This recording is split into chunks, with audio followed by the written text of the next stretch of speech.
Hey guys, it's Yo Dudes here, coming at you with a quick deck tech.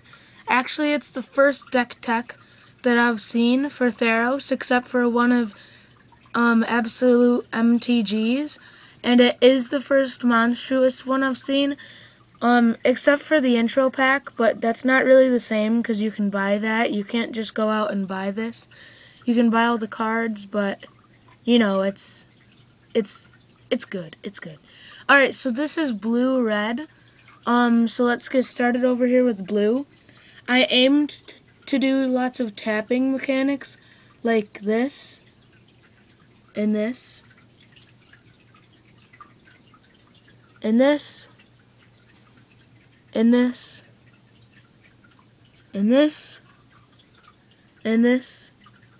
And you have 2 sleeps, so Frost Breath, Bonds of Quicksilver, Hidden Strings, Paralyzing Grasp, and Hands of Binding are all going to help you tap. So while you're trying to get your big creatures out, which means you're going to have to wait like 6 turns, you're going to be able to tap your opponent's attackers. And this is going to give you flying, so put that onto your Shipbreaker. That's a 10/10 flying. And his ability,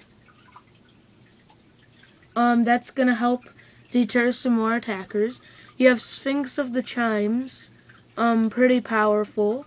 5/6 flyer, which means cards that deal damage to itself equal to its power isn't going to affect this because it'll still be a 5/1 or 1/1 or whatever. You have Wall of Frost, that's going to deter some more attackers, and it's only turn 3. And then this is going to help you get back some of those burn spells that are going to help deter some attackers, and some instants that are going to help you tap creatures. Those are going to help you get some back. And then Captain of the Mists for 3-drop, and then you can 2-drop tap or untap an opponent. That's really good. And whenever a human enters the battlefield under your control, for instance, Lunar Mystic, Archaeomancer, Nivix Guild Mages, Koth's Courier. Yeah, whenever those come in, that's going to untap him so you can use his ability again. Then you have Archaeomancer, which is going to help you return some more tapping spells. Yeah, so that's really good. And, yeah. And then, second to last, you have 4 Sealock monsters, because if you're playing opponents who use blue-green, like me, he's usually not gonna be defender, he's gonna be able to attack.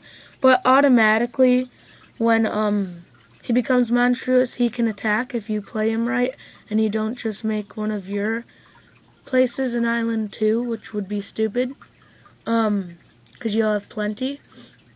So yeah, you're going to want to make an opponent's land an island so you can attack with Sealock monster. And lastly, you have Shipbreaker Kraken. You have 1 of him. I was supposed to get 3 more, but my card store messed up my order or something.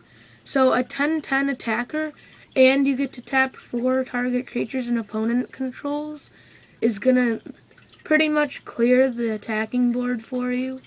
So you're going to be able to swipe in twice with a 10/10. And then over to red here, we have some weaker ones, like Goblin Arsonists, so you can get them out early to help you deal with some attackers. And then Koth's Courier, and she can't be blocked if defending player controls a forest.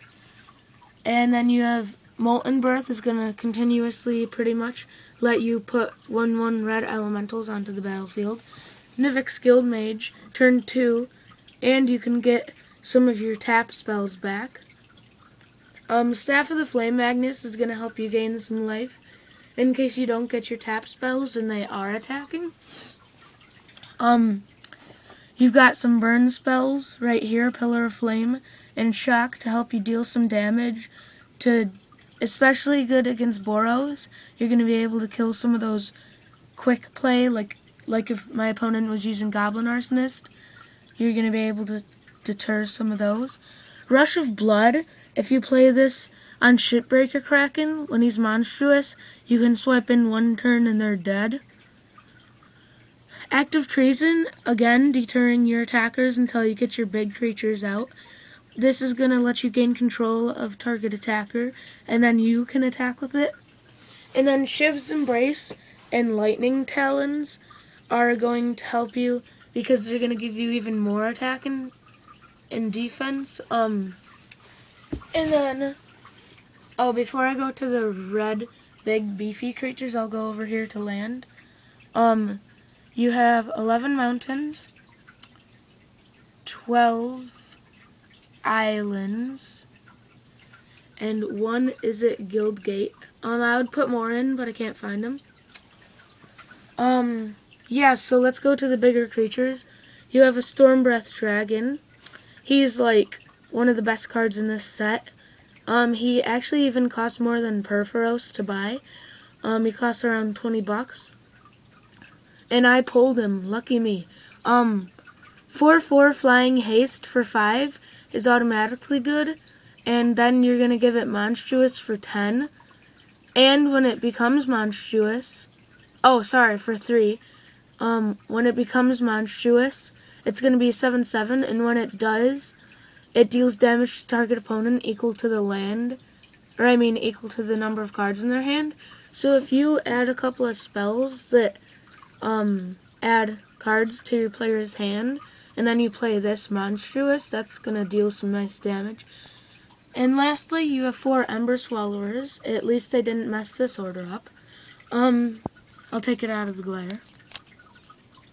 So, for 4/5 is automatically good, but then Monstrous 7/8 is really hard to deal with.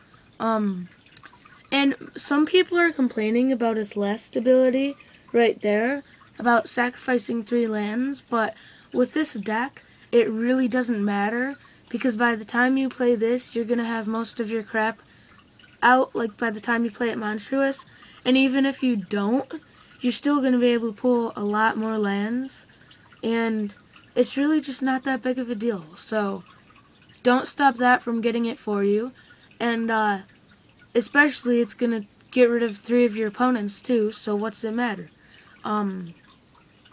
So don't talk bad about this. I for one think it's very good, because you're going to have plenty of lands. So yeah, thanks for watching. Please like, comment, and subscribe.